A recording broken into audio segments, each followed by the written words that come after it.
नमस्कार, eridmedia.com पर आपका स्वागत है। मैं हूं राजेंद्र द्विवेदी। रामायण में एक चौपाई है, समरथ को नहीं दोष गोसाई। वही हाल देश के सिस्टम का है, चाहे न्यायपालिका हो, कार्यपालिका हो, विधायिका हो, मीडिया हो, सबकी वही दशा। जो ताकतवर हैं उनको लेकर के ये सब शांत हो जाते हैं, चुप हो जाते हैं, कोई कार्रवाई नहीं होती। मैं संक्षिप्त रूप में 3 उदाहरण दे रहा हूं।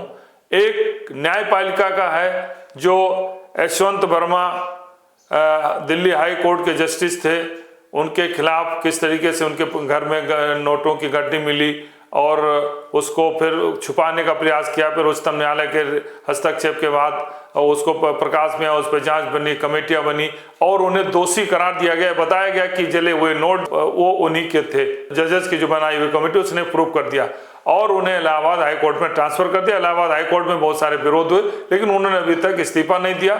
ना उन पर कोई कार्रवाई हुई, ना उन पर कोई मुकदमा दर्ज हुआ। इवन कि उपराष्ट्रपति धनखड़ साहब ने भी इस संबंध में सवाल उठाया था कि अभी तक चीफ जस्टिस वर्मा के खिलाफ मुकदमा दर्ज क्यों नहीं हुआ, जबकि जांच में वो दोषी पाए गए। ये तो हुई न्यायपालिका की। अब आप आइए अधिकारियों की बात। अभिषेक प्रकाश जो सीईओ इन्वेस्टमेंट था, मतलब उत्तर प्रदेश में रोजगार के बढ़ाने के लिए, उद्योग लगाने के लिए जिसके मुखिया थे अभिषेक प्रकाश जी, वो घूस लेने के मामले में, एक जो है कमीशन लेने के मामले में सीधे आरोपित हुए। उन पर उन्हें निलंबित कर दिया गया, बोर्ड ऑफ सस्पेंड मतलब सम्मत कर दिया गया। और ईडी, सीबीआई, आईटी जो होती है जांच के नाम पर, एजेंसियां भी अपनी औपचारिकताएं पूरी करें, लेकिन कोई ऐसी कार्रवाई नहीं हो पाई जो पता चले कि उत्तर प्रदेश से 25 करोड़ आबादी जैसे बड़े प्रदेश के लिए जितनी महत्वपूर्ण जिम्मेदारी पर अभिषेक प्रकाश की थी, उन पर कार्रवाई नहीं हुई। और कितना उन्होंने नुकसान किया होगा इन्वेस्टर का, क्योंकि जब कोतवाल ही चोरी करने लगे तो किस तरीके से होगा, तो कितना नुकसान किया होगा, इसकी भरपाई उत्तर प्रदेश का उनके करना बड़ा मुश्किल होगा कि कितने इन्वेस्टर उनके कमीशन के कारण भाग खड़े हुए। उन पर कोई प्रभावी कार्रवाई नहीं हुई। हालांकि ईडी, सीबीआई ने तमाम जांच पड़ताल की, खबरें छोटी छोटी छप जाती हैं कि आईटी आया, ईडी आ गई, सीबीआई ने नोटिस चल रही है, लेकिन कोई कार्रवाई नहीं हुई। ये हुआ आईएएस अधिकारियों की बात।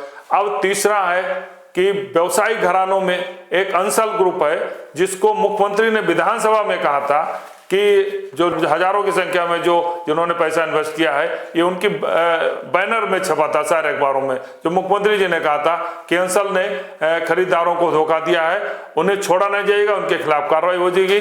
और यही नहीं, उन्होंने कहा था, दूसरी न्यूज भी थी कि अंसल ग्रुप के घर जहां जहां घर खरीदे, जहां जहां उन्होंने जो है खरीदारी की, जहां जहां धोखाधड़ी की, उन हर जनपदों में, हर क्षेत्र में मुकदमे दर्ज किए जाए।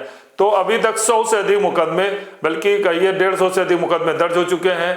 नोटिस आ चुकी, सीबीडी, इनकम टैक्स के तमाम नोटिस छापे पड़ रहे हैं, जांच। लेकिन अभी तक ये जो है सुनील अंसल, प्रणव अंसल जो अंसल बंद है, उन पर कार्रवाई नहीं हुई, उन्हें गिरफ्तार नहीं किया गया।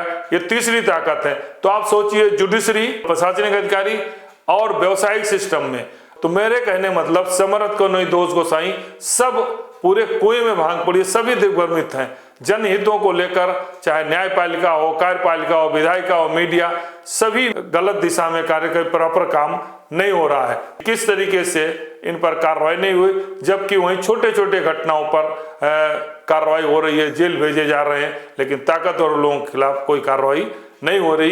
ये हमारा वर्तमान सिस्टम है। धन्यवाद।